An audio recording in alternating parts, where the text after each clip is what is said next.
So what's going on YouTube? My name's Doug Jenkins. I want to show you something cool. It's a plugin that I learned how to use. I mean, early on in my mixing career, and then I got out of recording school, and then I did a lot of records for a lot of people, did a lot of tracking, did a lot of my own records, and then I started really going all out. I mean, I wanted to find like, how does their record sound so much better? And this was one of the first tricks I learned, so I'm going to show you. And it's actually from the plugin, the linear multiband from Waves. This was one of the first multibands that I used. I liked how it did what it did. It was very transparent in the way it did it, and you could actually buy yourself a lot of real estate. So what I'm going to do is explain to you my process. I actually took an EQ and sort of messed up a mix that was pretty good, just to show you what we did, what I really got a lot of when I first got into mastering. When I was getting into like I didn't have people sending me records all the time. I just had like a few records here and there, and they were independent. They were low budget. They were recorded like, you know, in the basement of somebody's house, or they were, and like I learned how to fix that. Like, okay, how do I fix this guy's record? And this is one of the tricks I use to fix a lot of records. Now I'll redo this here. Like I had this set on this, but let's do a reset. How do I default this thing? I don't want that. Is this the, oh, now it's gonna load up to that. Let's just do this. So what I would find is, especially when you're not using a lot of EQ, you're not using a lot of plugins, you're not cleaning up the vocal range, you're not mixing the drums. A lot of people would send me stuff and they do the best they can. They just didn't know really how to do anymore. They didn't know, you know, EQ and compression techniques, and that's a lot of independent artists. So I ended up working on a lot of stuff that was pretty far from mixed, and I was asked to master, where like a lot of mastering engineers would say, no, it's not ready. I don't know, I took it as a challenge. So one of the things I did with the linear multiband, as you listen to this song, it's going to sound really muffled.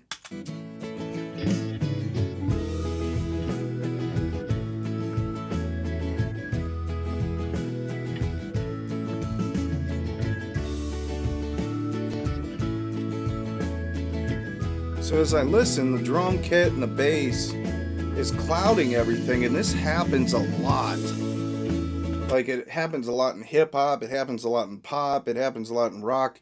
It's like you're trying to get that balance to sit right, and it's just hard to do it. So the first thing that guys do that I think is a mistake is they try to EQ a lot, and then it gets bright. So you put an EQ on it and you try to carve away, and it's not working because you still get it loud, and it sounds dull. It's like, man, I can't get it as loud as so and so's record.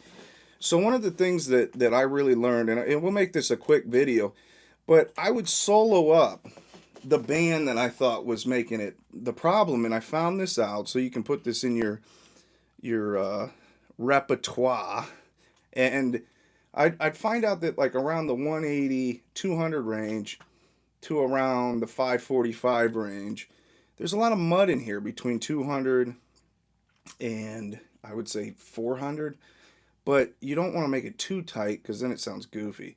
But like I would set it at like 190. Let's say that like that's right after the kick drum, the more roundness of the kick drum. And I would usually leave this set around 500 or maybe a little lower, so we'll figure it out. But I would find the mud in this range. So check it out.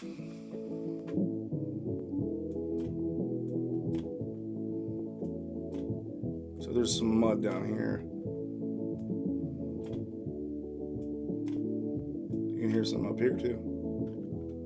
So that's a little muffled, right? So when I unsolo that, what's the first thing you're hearing? I'm hearing that range. So as a mastering guy, that's how you're listening. You're listening as a whole. You're listening as, wow, that whole entire frequency range sounds bigger.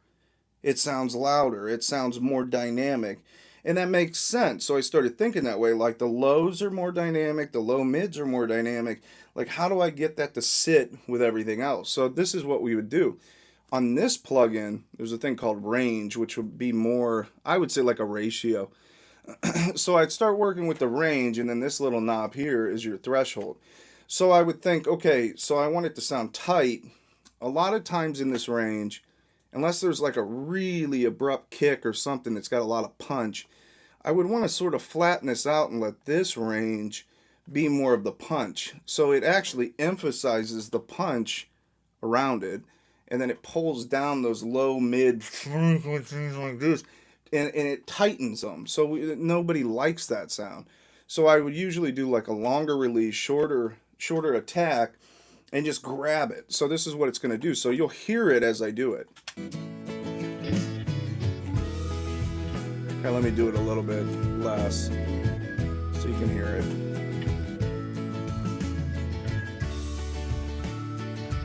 See how it got even?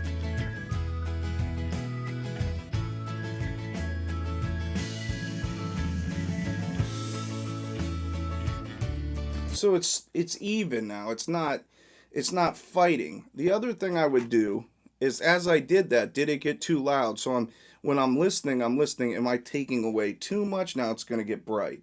Am I adding? Is there too much there? Now it's going to get muffled. So it's like a balancing act between that. The other thing I would do is, in this range, like on this song, I'd probably add some more, a little gain. I think. I don't think I need to compress it anymore.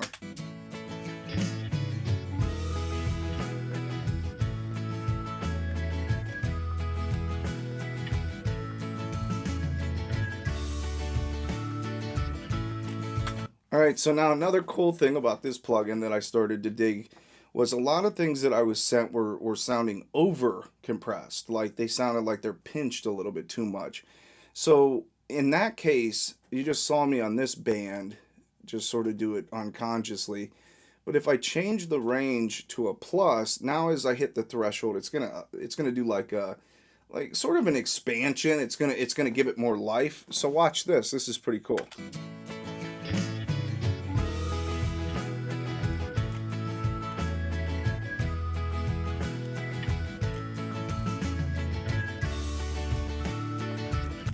And then you got the bass. Might be able to tighten that up. Let's see.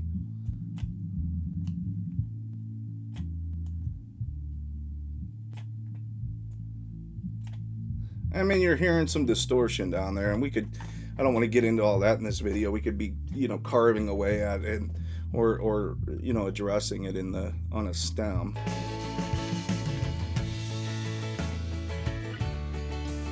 So I'm taking some of the life out of it. I can hear that.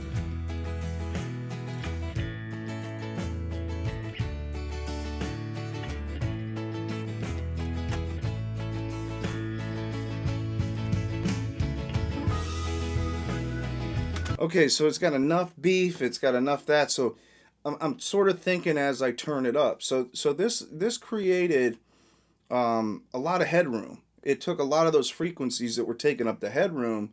So if we turn this thing up, and I had this set for the video, so I'll turn it up as it goes. So I turned it up about 10 decibels to get it up to level, but we'll turn it up without the multiband, then we'll turn it up with it.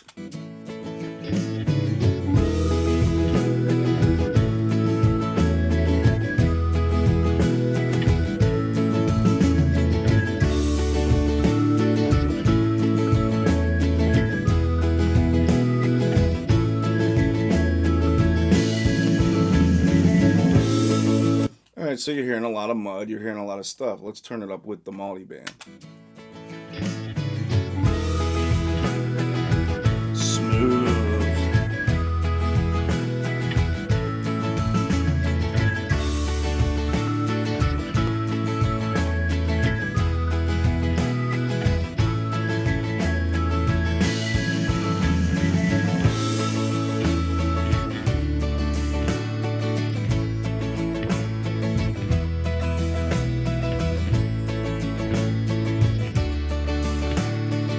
Now this is why I like wider bands. I think mastering, you start to learn that over the years, that like if you get too tight in mastering, you might start affecting. So I'm hearing pulling in the low end. I'm hearing this like this pull.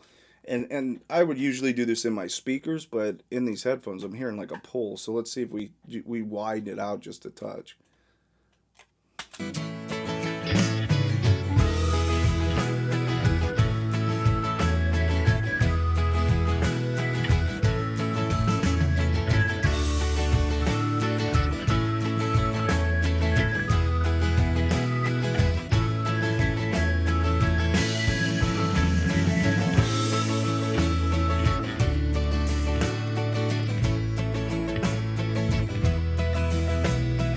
So that's that. That would be a go-to plugin for me back in the day, and I still use it to this day, where if I really wanted to fix something that wasn't the best recording, I could do that.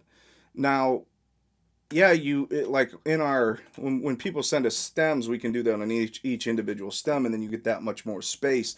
But yeah, it is a I hate to say this, but it is knowing between the gain of a limiter and what it's going to do, and you just do this over the years, and you go, okay, if I turn that up, it's going to be like this, and then really that's how you, I would say, perfect this craft. So yeah, if you guys don't have this plugin on your list, it's an awesome one. Before the video ends, I'll show you another one I use. This is called the Fab Filter Pro, and this plugin is similar. It's a little bit different sounding if I do the same thing with this. It's got a different sound.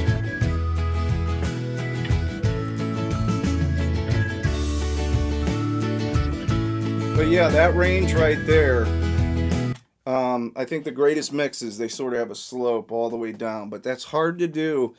And if we go back and take off everything,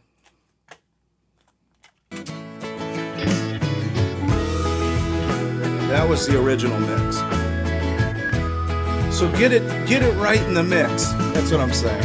We'll see you. We're gonna keep doing these videos, man. I appreciate your support. We'll see you.